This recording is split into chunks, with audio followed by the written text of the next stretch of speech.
You're standing outside on a quiet, unusually dark night, looking up at a sky crowded with stars. You notice a light moving in a way that doesn't quite make sense. It's a brief, ambiguous flicker. In that split second, a very specific question flashes through your mind. It's a question you probably keep to yourself, assuming that if you voiced it, people would think you were losing your grip. The stereotype is that people who believe in aliens are fringe outcasts, gullible, deeply neurotic, or entirely disconnected from reality. But that assumption is profoundly incomplete. Research has found that among highly educated adults, a staggering 95% personally believe that intelligent extraterrestrial life exists. Yet those same individuals estimate that only about 21% of their peers agree with them. Psychologists call this the cosmic closet.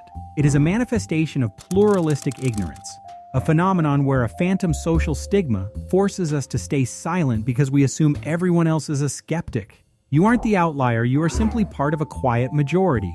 What actually drives this unspoken collective fascination? It's not just an obsession with science fiction, it is deeply rooted in our psychology of meaning-making. As traditional religious structures have declined for many, the human need for purpose and cosmic connection hasn't simply vanished. It has been redirected. Experiments show that when our search for meaning is activated, our belief in extraterrestrial intelligence actually increases. Conversely, frequent religious activity tends to be negatively correlated with these beliefs. Believing that we are not alone in the universe fills a profound existential void. It offers a modern mythology, delivering a sense of wonder, community, and hope in an otherwise indifferent cosmos. But there is a mechanical layer to this longing too. Our brains are beautifully, sometimes frustratingly, wired for survival, which means they are also highly calibrated to see patterns where they don't actually exist. We often spot familiar shapes in random objects and assume there is a purpose or a reason behind things that are actually just accidental. Signal detection research indicates that paranormal believers display a liberal response bias and reduced perceptual sensitivity. In plain terms, this means we are far more prone to triggering false alarms than to missing a true signal. An ambiguous light in the sky is rapidly interpreted by an active mind as a purposeful spacecraft. And the media we consume feeds this pattern-seeking loop. Consuming paranormal documentaries, reality TV, Fox News, YouTube rabbit holes, or specific broadcasts like the Joe Rogan podcast strongly predicts stronger UFO beliefs, while general television viewing does not. We are building our reality from the narratives we quietly absorb. This is, of course, more of a pattern than a rule. Not everyone arrives at this belief for the same reason, and human behavior rarely stems from a single cause. It is true that some individuals who report alien contact score higher in traits like schizotypy, transliminality, and fantasy proneness.